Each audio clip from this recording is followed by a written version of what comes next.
The challenge for our generation is to create a world where everyone has a sense of purpose.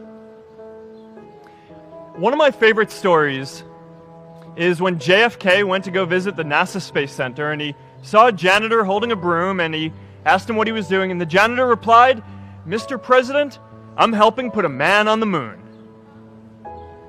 Purpose is that feeling that you are a part of something bigger than yourself, that you are needed, and that you have something better ahead to work for. Purpose is what creates true happiness. As I've traveled around, I've sat with children in juvenile detention and opioid addicts who've told me that maybe their lives would have turned out differently if they just had something to do, an after-school program or somewhere to go. I've met factory workers who know their old jobs aren't coming back and are just trying to find their path ahead. For our society to keep moving forward, we have a generational challenge to not only create new jobs, but create a renewed sense of purpose. I remember that night I launched Facebook from that little dorm in Kirkland House. I went to Noakes with my friend KX, and I remember telling him clearly that I was excited to help connect the Harvard community, but one day someone would connect the whole world. The thing is, it never even occurred to me that that someone might be us. We were just college kids. We didn't know anything about that. There were all these great big technology companies with all these resources, and I just assumed one of them would do it. But this idea was so clear to us that all people want to connect. So we just kept working on it, day after day after day. And I know that a lot of you are going to have your own stories just like this. A change in the world that seems so clear that you are sure someone else is going to do it. But they're not. You will. You see, my hope was never to build a company. I wanted to have an impact. And as all these people started joining us, I just assumed that that's what they wanted to do too, so I never took the time to explain what it was that I hoped we'd build. A couple years in, some big companies wanted to buy us. I didn't want to sell. I wanted to see if we could connect more people. And we were building the first version of Newsfeed at the time, and I thought, if we could just launch this, it could change how we all learn about the world. Nearly everyone else wanted to sell. Without a sense of higher purpose, this was their startup dream come true, and it tore our company apart. After one particularly tense argument, one of my close advisors told me if I didn't agree to sell the company right now, I would regret that decision for the rest of my life. Relationships were so frayed that within a year or so, every single person on our management team was gone. That was my hardest time leading Facebook. I believed in what we were doing, but I felt alone. And worse, it was my fault. I wondered if I was just wrong, an imposter, a 22-year-old kid who had no idea how things actually worked.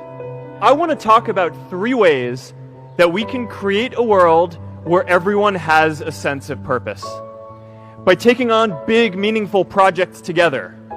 By redefining equality so everyone has the freedom to pursue their purpose. And by building community all across the world.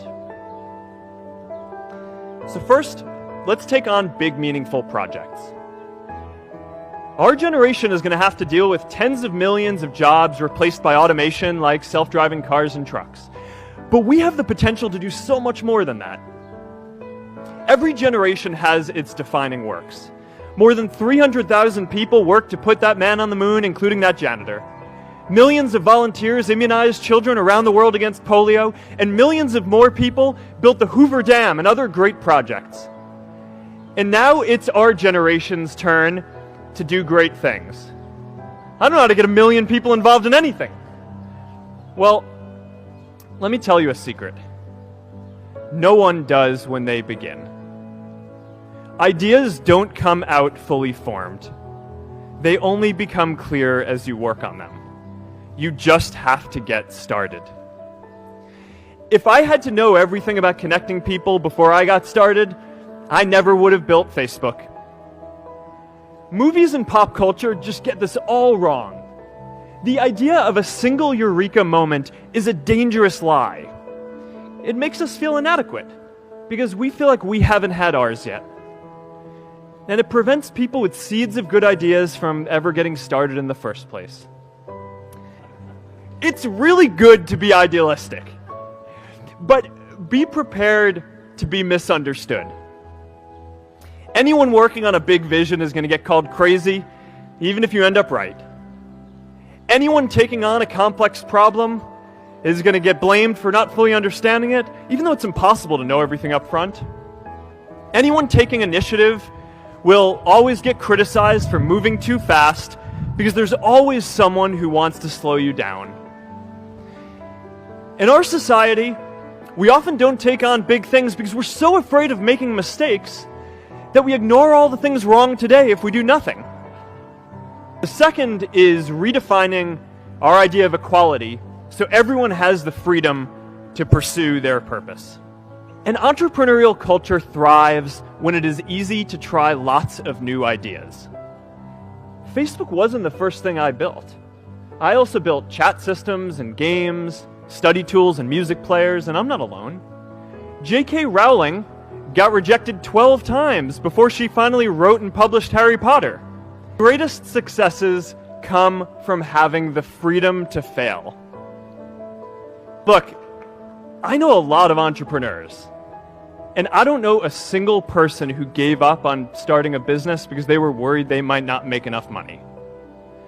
But I know too many people who haven't had the chance to pursue their dreams because they didn't have a cushion to fall back on if they failed. But it's not just about giving money. You can also give time. And I promise you, if you just take an hour or two a week, that's all it takes to give someone a hand and help them reach their potential. An after-school program at the local Boys and Girls Club on entrepreneurship. I taught those kids lessons on product development and marketing, and they taught me what it was like growing up feeling targeted for your race, and what it's like having a family member in prison. I shared stories of my time in school, and they shared their hope that one day they would get to go to college too. We can all make time to give someone a hand. Let's give everyone the freedom to pursue purpose, not just because it's the right thing to do, but because when more people can turn their dreams into something great, we are all better for it. The third way we can create a sense of purpose for everyone is by building community. We understand that the great arc of human history bends towards people coming together in ever greater numbers, from tribes to cities to nations, to achieve things that we could not on our own. We get that our greatest opportunities are now global.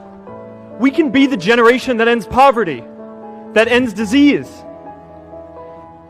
A student in a dorm, connecting one community at a time, and keeping at it until one day we can connect the whole world. Change starts local. Even global change starts small with people like us. In our generation, the struggle of whether we connect more, whether we achieve our greatest opportunities, comes down to this: your ability to build communities and create a world where every single person has a sense of purpose. One day after class, I was talking to my students about going to college, and one of my top students raised his hand and said that he wasn't sure he could go to college because he's undocumented. He wasn't sure if they'd take him.